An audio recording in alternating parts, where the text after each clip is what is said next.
Welcome to the Planet 63 Virtual Business Matchmaking Show, the next evolution of discovering Philippine and U.S.-made products and services. This is the show that helps create global sales opportunities and bring Philippine and U.S.-made products and services go from local to global. Thank you for watching the show, and now please welcome the host of Planet 63 from Local to Global, Ferdinand B. Soriano. You know, they said that talent wins games, or I should say this was said by somebody, talent wins games, but teamwork and intelligence wins championship. That's a quote from Michael Jordan. And another one of my favorites when it comes to teamwork is that teamwork is the ability to work together toward a common vision. Now, our show is called Planet 63 from Local to Global. Is about empowering, educating Philippine and U.S. manufacturers, brand owners on how to expand their markets in these countries. Now, my name is Ferdinand Soriano, and I am from Planet 63. We're an export marketing logistics management company. Now, what makes our show unique is that we have a team of professionals from the U.S. and Philippines who have the expertise on how to enter and create a market in the Philippines and U.S. They are called the panel experts of the show. They provide on the show feedbacks, tips, and suggestions to Philippine and U.S. manufacturers regarding how to enter the U.S. and Philippine market. Now, today, we have a U.S. panel expert on the show who will give perspectives on Philippine manufacturers, brand owners, and how to enter the U.S. market. You're now watching the Planet 63 from Local to Global show, the Panel Experts Edition. Now, let's meet that expert, okay? She is a business valuation expert and business strategist. She is the co-founder of My Jeepney Stop, now the fastest growing Filipino online directory with close to 3,000 active listings, and has expanded its services to include event management, targeted marketing services, social media management, and web design. She's a law degree graduate of Penn State University. Please welcome a good friend, Cristina Espiritu. Hey, Cristina. Hi, Ferdinand. How are you? There, I wanted to make sure that I got you in properly there. Yeah, I'm great. Thank you for asking. You know, so I'm glad that you're finally able to do this interview. We've had all the other panel extras from the Philippines, and now this completes everyone. And because you know the purpose of the show is really get to know you guys. Don't get to really talk about you guys a little bit, and then about what your accomplishment and what your company is about. So we decided to really just focus on each expert and each on these interviews, and really kind of give them an idea the caliber of people that we have on the show. And because again, like I said on the show, we don't really get to give you guys that opportunity because it's only a 1 hour show, and you get to really just talk about maybe about a minute. With that being said, let's go to that and let's talk about a little bit about yourself. So give me some perspective who Cristina Espiritu, your professional career and all of that, as well as a little bit about My Jeepney Stop. Sure. So my background is actually in law and business. I graduated from UCLA as for my undergrad, and then after that, I had gone to Penn State to get my joint JD and MBA program. And I think with a lot of people who go to law school, they figure out that maybe it's not something for them. And so I think that's what happened to me. After I got my joint degrees, I figured that, being an attorney is something I didn't really want to pursue. And then through that, I ended up doing something in investments through business valuation. So that's really the start of my career. And so I have been doing business valuation and strategy for over 15 years. And so the core of what I have done with my career is really valuing how much a business is worth, and then doing ways strategies in order to maximize their value. And one of them was through marketing and sales. And so that is actually the evolution of how My Jeepney Stop came about. It's because I had experienced enough clientele out there that are interested in that service. And so it's something that I was interested in as well. And so that's really how My Jeepney started a couple of years ago. I mean, right now, you guys are experiencing a good amount of popularity, especially in the I can't talk today, Philippine community. And it's going beyond that, where you're able to represent or your clients are becoming more diverse. So as far as Jeepney Stop, you might have done that already. Tell me about the services of My Jeepney Stop. What do you guys do for the clients that you take on? And basically tell us a little bit about that, because there could be a Philippine manufacturer out there interested in and getting to know a company like yourself, but not just Philippines, but also in the U.S. So tell us a little bit about what My Jeepney Stop does. Sure. So my jeepney stop started a It's couple. contagious. You're starting a like trip like me. I know. So my jeepney stop started a couple years ago, and it's really something I had brought up to my co-founder Christine. So honestly, I just one day I said, you know what, this is something I want to do, and I'm going to explain what we actually do. And then I called her up because I know that she is the perfect partner for me. We just complement each other, and the essentially the things that I don't want to do, she will do, and vice versa. That's really how our relationship works. And That's definitely a good plan, a good relationship. Yeah, you guys complement each other. Yeah, yeah, definitely. exactly. So my jeepney stop started. So I've been involved with a lot of different chamber activities for many years, and one of the things I noticed was that there was no central resource for companies, for Filipino companies, entrepreneurs, businesses, anything or events, or anything related to the Filipino community. And so my jeepney stop started as an online directory where we compiled all those different resources basically on one website. And then as we grew, and then we spoke to different clients and different people, we realized we got so many questions. You know what? So we have this, but can you guys help us market? Can you help us do this? Can you help us do that? So a lot of the things, the services that we offer now is really an evolution of what people have been wanting and then have asked us. So now, aside from the directory, we've branched off to do marketing services, targeted marketing services, and I explained it as online and offline. So online includes, the typical social media, website development, email blast, so anything that has to do with, like electronic and the internet. But my favorite are the ones that are offline because they're more creative based on the business.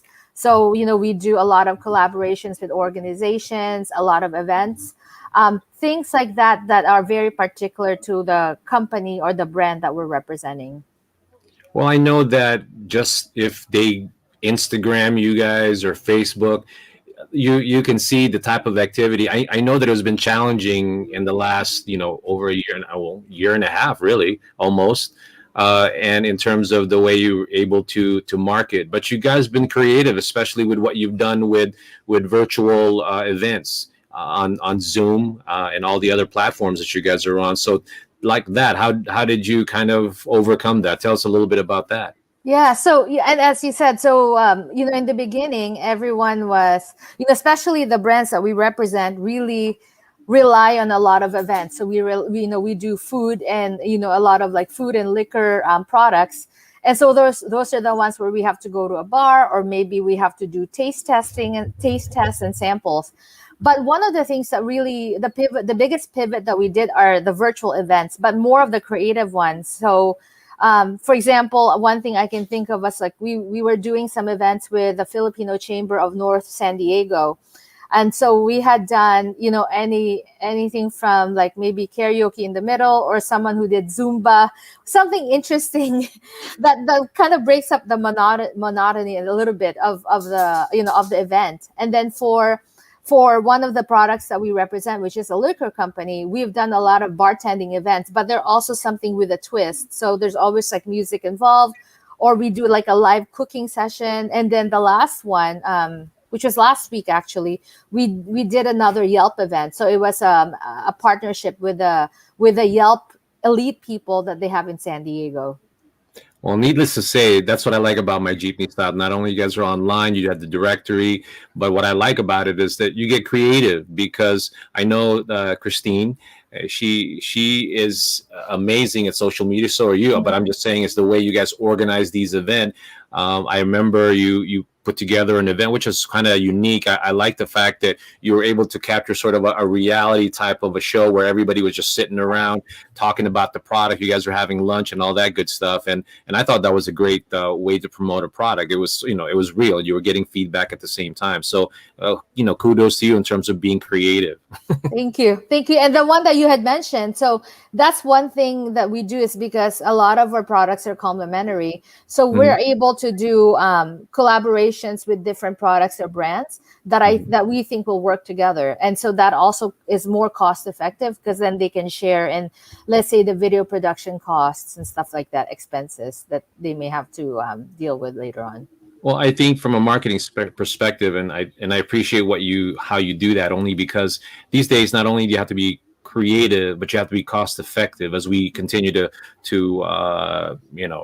recover from everything that's happened, not only from everybody being affected by COVID, but also economically. So again, what I like about you guys is that you continue to be creative, but also be cost effective. In terms of the way you do that.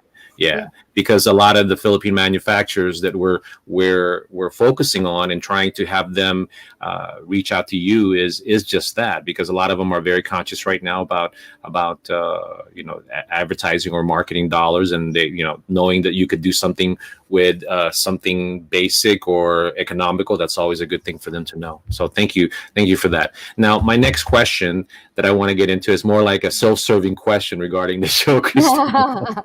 So honestly, I'm going to go ahead and twist your arm a little bit. But okay. I want to go ahead and ask you now, for the audience, for the people who are going to watch our show in the future, how did you become a panel expert on Planet 63's From Local to Global, and why did you agree to join? Only because the ones that I've interviewed so far, everybody had their own perspective, and I just wanted to get your perspective. And why did you feel that you wanted to join the show as a panel expert? I couldn't resist your charm, Ferdinand. Yeah, well, that's the thing. Yes. No, so I think we had gotten to know each other a few years ago, and I really was impressed with what you're trying to do. And then, I know that there was maybe about 6 or 7 months where we were just trying to figure things out. But like when you had asked me, I thought that it was something that really is complementary to what we do. I know that I've worked with you in the past, and I like the fact that you do things that are of quality. And I honestly really wanted to be just a part of it. I wanted to be a part of this, of this movement of bringing products and then bringing awareness of Philippine products here, and vice versa. So, well, that I've always appreciated, you're willing to collaborate, and I think that's one of the reasons why you and Christine have done well, because you guys do collaborate with a lot of people, and I've always appreciated that. I am where I am only because of collaboration, and I'm just very blessed that people that I collaborate with are cool. We have obviously the same, we're aligned in all of that in terms of what we're trying to do as a bigger picture. And it is, to me personally, it is a movement. But it's great for the show that we have someone like you who believes in doing something like that and creating more opportunities for Philippine products. Now, it's so funny that my next question sort of ties into that, and I'm going to go ahead and ask it directly to you again. Now, what are your opinions of products coming out of the Philippines in regards to packaging, quality of product, pricing, and distribution? This could be a long, drawn out discussion. But I've always, as a marketing professional, I've always wanted everybody's perspective on the products coming out of the Philippines. So, you can take any of those. I mean, all of them if you want. It doesn't matter. But what I really wanted to get as a marketing professional, give us your perspective on that, on the packaging, the quality of the product, the pricing, and distribution. What do you take on that? Well, first, I think the biggest thing was that I think overall is I have seen a kind of like a major shift in the products that are coming out of the Philippines. And so before, I have been, the last time I was in the Philippines was about 5 years ago. And at that time I was actually looking into bringing some products here and then selling them here and then having an online store. And then, the products there, while it was of good quality, it was actually not as unique as the products that I see now. I think the Philippine manufacturers have, and also the influencers and the brands have kind of caught up with what's going on outside of the Philippines with regards to sustainability. And also they like the ones that I've seen, they have really unique products that also uses materials that are culturally of cultural heritage, right? But they use it in just such a unique way. And you may have looked at the previous shows where I know that there were, for example, I've seen some handicraft abaca bags where, before when I had gone there, they all looked the same. But now a lot of designers are using them in a very different way. And it's very unique. So it's caught the eye of not just, Asian designers, but also designers in Paris and in New York. So I think that's the biggest shift that I've seen. It's just the uniqueness of the products that are coming out. I agree with you in everything that you just mentioned. And the Philippines, in terms of the products, they need to continue to focus on that. And I think the next generation of products, and I think there's a certain mindset that I'm always looking at. I think, not that I'm old, I'm going to give it away, but even 20, 30 years ago, because I think because of the ability to go on social media, Facebook or whatever, right away, I think they see already what each market is all about. As Yes. before, they could only guess, they can look at a magazine or something or movies, but now they can really, that's what I credit social media for, and the fact that the marketers, the young marketers, they're seeing that, and that's how they're a little bit more in tune with that Yes. market, don't you think? Yeah, absolutely. I think because now the timing is a lot faster, right? Yeah. So they can, because before, like if you look at a magazine, I mean, like if you look at a magazine before, like just the timeline from production to actually having it out in the door to a retailer is so long. Whereas now, everything is just a lot faster, which can be good or bad. But I think for the ones that, for people in the Philippines where they have designers that just want to get like unique products out, I think it's an advantage. In speaking of products, I mean, before we go to the product break, I want to add one more thing about that. I mean, in terms of quality, I think you mentioned that the quality is getting better. The packaging is a little bit more appealing globally, but also non-specific markets, right? And then distribution.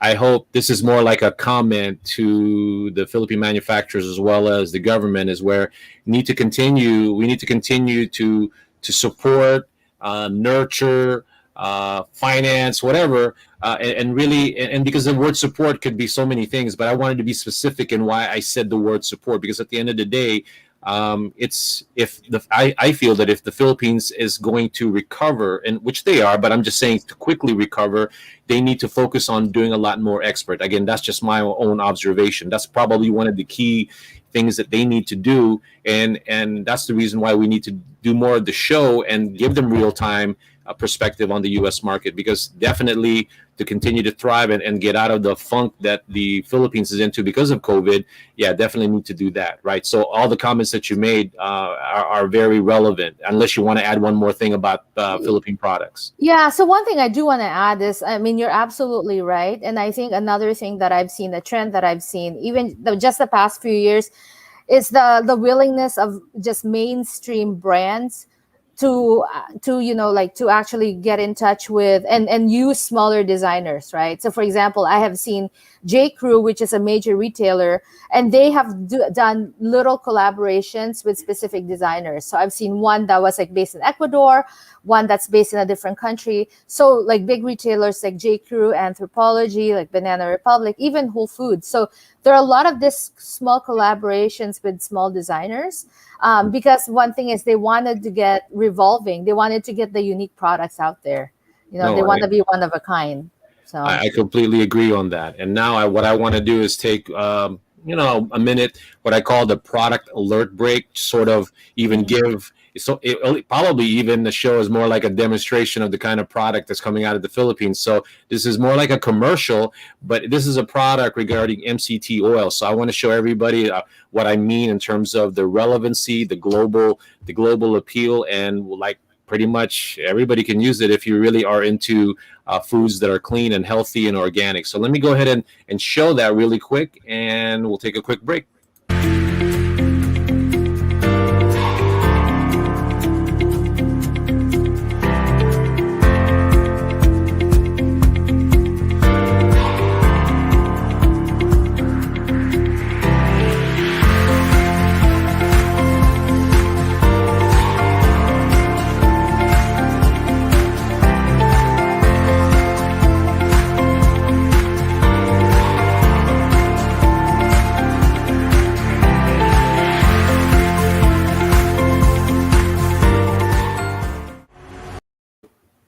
Now, that's the product I'm talking about. That's one of the products that I feel should be able to hit the global market.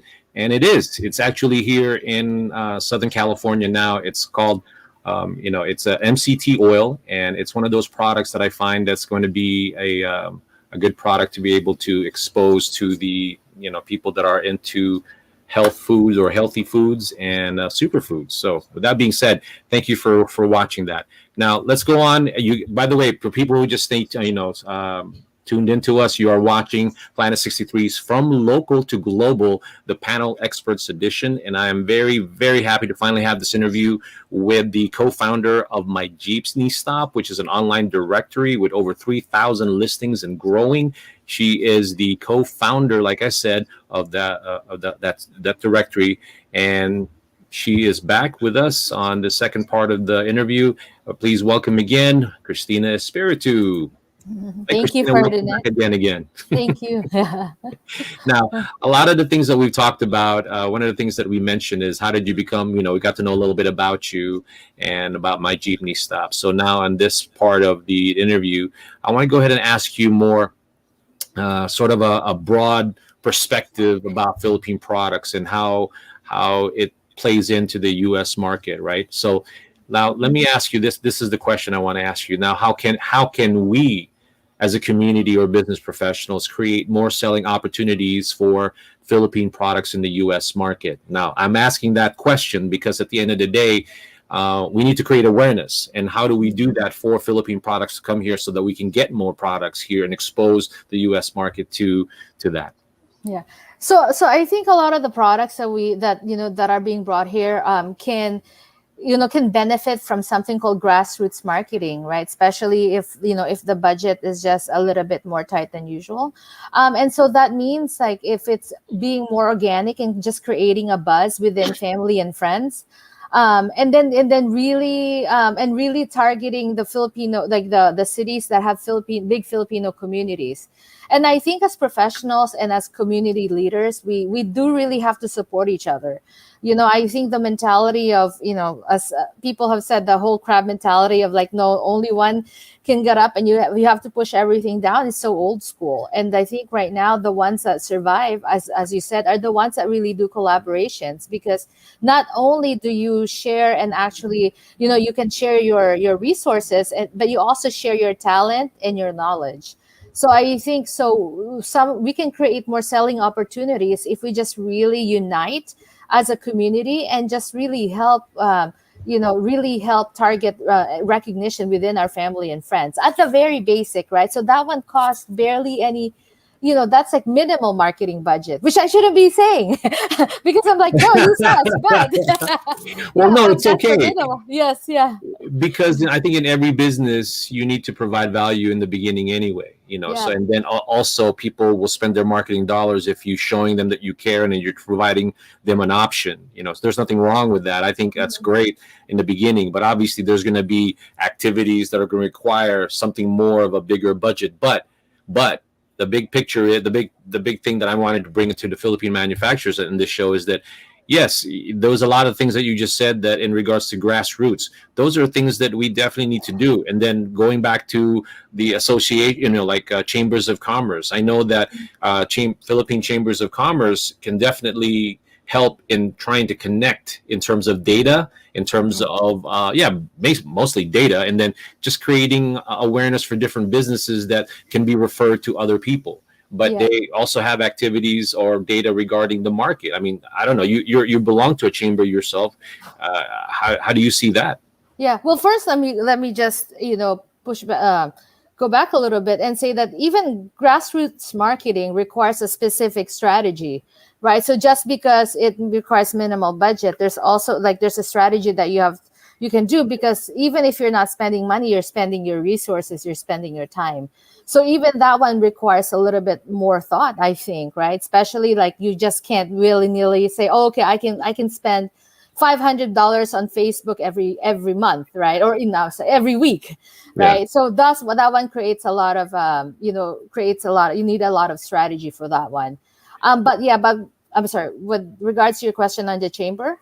No, it was just more like we were talking about Philam business, community or business professionals. So obviously we can't move on or not answer that question without putting chambers of commerce in the picture. So yeah, I know you belong to chambers yourself, and how can we maximize that? And this is more like a statement or maybe an Okay. outreach chambers.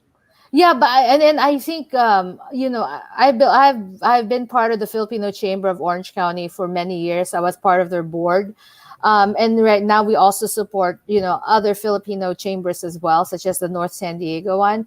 And I think it's a very integral part of marketing to Filipinos, because they're the ones that they have their boots on the ground, and they're the ones that really go out to the community. And with them, they have a lot of events that are very consistent, that you can say, okay, I am going to go to their lunch networking event maybe every month, and then every month I'm going to go and speak as a panelist or something like that. So there are a lot of collaborations that you can do with the chambers that are very targeted as well, and very targeted to an area. So if you wanted to say, okay, I wanted to target the Hollywood area, which is they have a Filipino chamber of commerce that's based in Hollywood. So they're the ones that are really more cognizant of what's going on with just the local events, not just the Filipino events, but even just local events in that territory in general.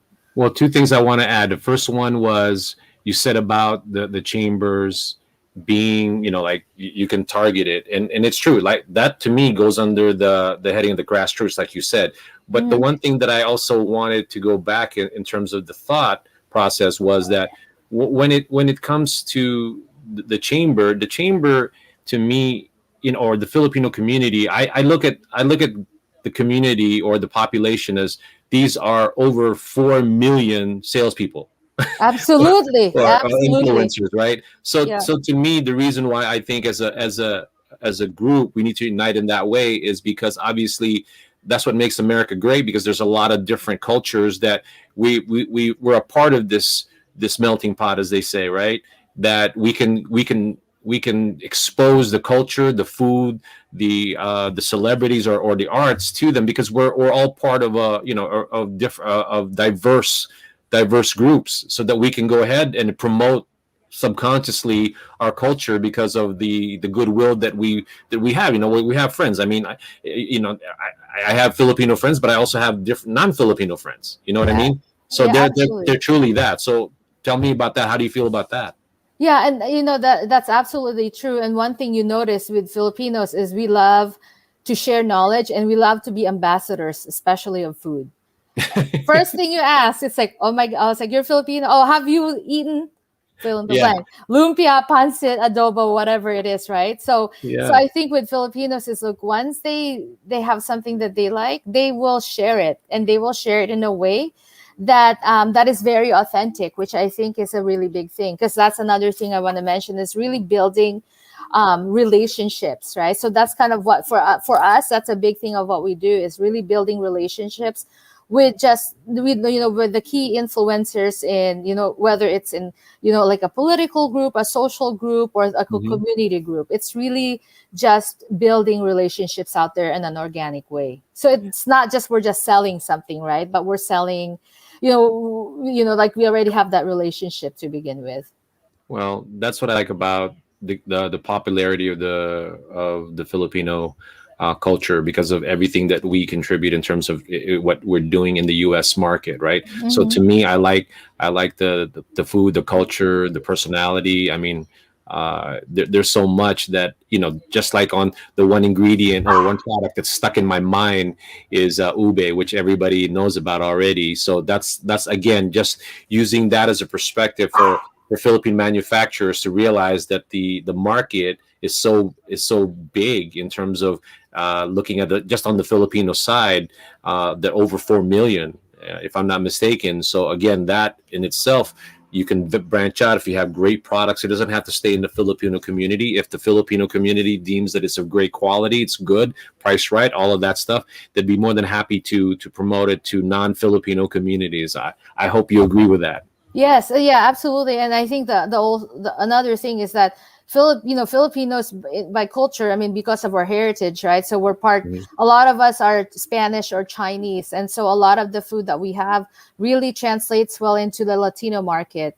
For Correct. example, the calamansi, which, like we could easily be seen in like a Hispanic market, or even calamansi soju that I have seen in Korean markets. So yeah, You're which making I've me thirsty. tasted. Yeah, Yeah. which I've tasted personally. But Mhm. yeah, but yeah, so I think a lot of the things, because of just the diversity in our heritage, it's very easy. The stuff that we have is very easily transferable to other cultures. Well, So no, I completely agree. Now, I want to be more specific in terms of the question in regards to marketing that a lot of Philippine manufacturer probably might be interested in knowing, because obviously when they engage a company like yours, they would want to know what is it that you do well and how could you help them. Now, with that being said, what would you say has been the most effective marketing activity, as bang for your buck, so to speak, that old saying again, that my Jeepney stop have executed for Philippine products or products in general? Because I know that you also handle other products, but in regards to Philippine, if you can be specific, tell us about that. Maybe either the latest one that you're doing or something that in the past that you've had a lot of successes in. yeah, so I think a lot of the for me, well, the effective ones, and also the ones that I enjoy the most, are the ones that we can do that allows for collaboration with other brands, either another brand, an organization, or another company. And I think that one translates well because, as I said before, it's very cost effective, but it also, I always want something that is like our whole thing is just simplifying things, right? Just getting the most value for your buck. And for us, doing targeted collaborations with other brands is really the key. And that one, it's easier said than done, because you may say, hey, you know what, I think you'll mesh well with this. But for us, it really takes a lot of research, um, and a lot of like social research, and a lot of research with their customers, just to make sure that there's a good fit. And then my other favorite is also collaborations with organizations. So we do some fundraising collaborations where we'll have a brand, and then we'll collaborate with a nonprofit, and then we'll do some fundraising for them, because then that also helps with raising funds for them, and it also fulfills a charitable obligation that a lot of companies really crave. No, So again, with everything, I've learned so much from a marketing perspective in the last year that I think you guys have adopted in many ways and created a category and then subcategories in moving forward. Now that in the US things are starting to open up, right? So mm-hmm. now there's a lot more events that you could do going back to the traditional ways, so to speak. And then now, we have the tool for virtual, just like what we're trying to do with Philippines in the US, because obviously now with that technology, almost, I think it's perfected in terms of being able to do. I know there's more platform that you can even do trade shows, right? Now, I think what's going to happen is you need to create more like subcategories under those categories in terms of being able to market and be more creative, right? Yep, absolutely. And I think one of the and I'm very excited about is, obviously the shift to this live events. And so I just wanted to share, for example, like we had the Yelp virtual event, the bartending event we had last week, and we received the biggest compliments. It was through Yelp, right? Yelp in San Diego. And we received one of the biggest compliments from one of their organizers, where he said, you know what, you guys had done like one of the best bartending events that that virtual bartending events that I've seen. And I'd be excited to see what a live event would look like. And we're like, yes, us too, because they're like live events have like 500, 600 people. So I said, yes, let's do it. Well, no, that's what I'm saying. I think what I'm excited about, not only you're going to be more creative because everybody's anxious to do that, but now, regardless of what everybody thinks of the new normal or the normal, old normal, whatever, I think now it's just like you created this new tool of being able to marry the two and Yep. being able to be more cost effective in terms of marketing a product, Yeah. because sometimes, you have to admit that there are certain cost factors that doesn't, that are, it's less when you do a virtual show as opposed to a live event. So I don't think you could ever take away one now. I think you need to do both Yeah. and be good at both, right? Because Ex- that the Philippine manufacturers are going to definitely appreciate one or the other. It just depends on their budget, I suppose. Yeah, no, you're exactly right. And I believe that there is a right place and the right time for either, right? And I Mhm. think the ones that will fare well are the ones where they do some sort of hybrid. Because there are some people who would like, for example, for me, I would never have met all those wonderful people I've met like last year. People from Cebu, people from just like remote parts of the Philippines where like if it wasn't for Zoom, I mean, I wouldn't have met them. So I think that part of the technology will never ever will not go away because for example, if it's a trade show, you can have a virtual event that really reaches those, but then you have people who want to go and touch the product and actually go somewhere virtual, go somewhere live, and meet people. So what you need is something that really fulfills both. No, and again, that goes under your category of services that you provide, and that's the reason why, again, keep re-emphasizing to the people watching us and to our show that that's what makes your company amazing, and we're lucky to have you on Planet 63, the From Local to Global show, because you can give those different type of perspective.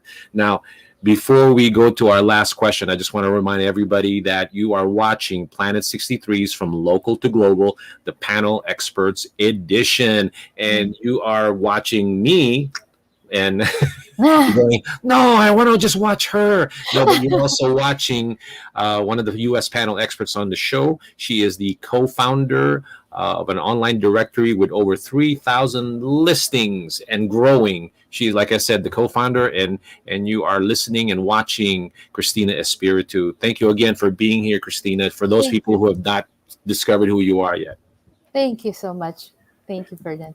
Now, let me go ahead and ask the last question in terms of the show, because yeah, we're almost reaching that mark in our show.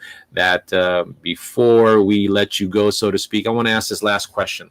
Now, what is the best? We'll leave the Philippine manufacturers with this question. What is Uh-huh. the best marketing advice you can give a Philippine manufacturer on contemplating on exporting and expanding their market in the U.S.? Give me your best shot. And I'm not saying this to be self-serving, by the way, but one thing I'll say is that it is really worth your time to to hire an expert, no matter what it is, right? Whether it's someone in logistics and in compliance and legal, to really if you are really serious about getting here, because for example, if you and one of the things I've talked about is, let's say if you are, let's say you're marketing a product, right? So one of the things that a marketing expert here may know about that you may not know would be the cultural implications of the product, or even be cognizant of the big trends that are happening here that may hurt or help your product, right? So a lot of there are a lot of like underlying cultural and social trends in the US that people from other countries, unless you're here, you don't recognize, or you're not, you don't know about. So I think it really helps us have someone local in the country that you're at, like an expert in the country that you wanted to actually pursue and expand to.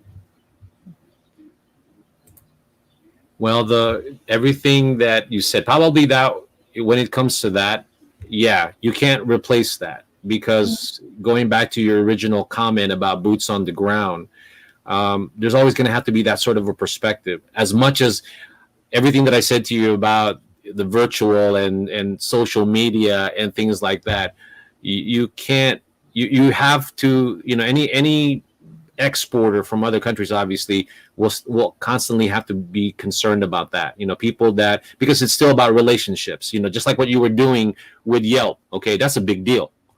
Okay, Yeah. and that is about relationships. That's Yeah. about meeting and talking to them, whether it be virtual or whatever. Those are the things that creates value, for you, for them to work with you, because you have all those connections. That's something that you definitely need. That Yeah. you could do social media, but whatever, right? But that's something that definitely can't be overlooked. Yeah, but even, for example, even social media. So if you have, let's say, if you have trends that you want to avoid here, political trends, for example, that are current, right? I mean, those are some things that you may not want to post on social media, for example, but someone that's here in the US would be aware of, but someone who's doing social media in a different country may not be aware of just because they're not here. So it's really, as you said, just having someone local really helps if you really wanted to go and expand your brand. Well, the flavor, as they say, the local flavor, you can't beat that. I mean, you Mhm. you made a good point. That's something that I completely forgot. Yeah, because you could post something in the Philippines, but may be concerned about how the message is being taken as opposed to someone here who understands that when you say a certain thing or the way you present it could mean something totally different also. And Exactly. that's something that I don't think you can replace it. You can try, but it's still very critical in why you would hire somebody to do marketing in here, whether it be with Christina or all the other panel experts that we have on the show. But that's something that the Philippine manufacturers have to really truly consider. Okay, so again, all of you who are just tuned in, and you've tuned in late, we are almost over. I just wanted to remind you that you have been watching the Planet 63 from local to global virtual business matchmaking show, but it's the panel expert edition. We have been trying to create a lot of airtime for the panel experts because, again, the show is about an hour. As a matter of fact, the next show will be on June 7th, 2021. It'll be live stream on Facebook and YouTube. But you see, the problem with that is only an hour show.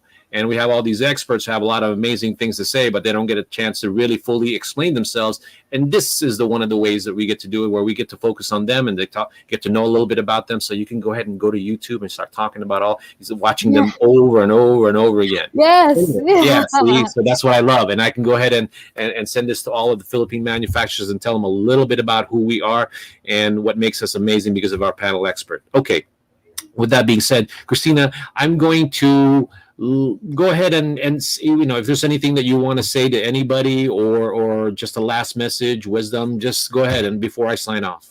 Yeah, no, honestly, I think I said I have been a big admirer of you, so I thank you so much for including us and just being supportive of our endeavors.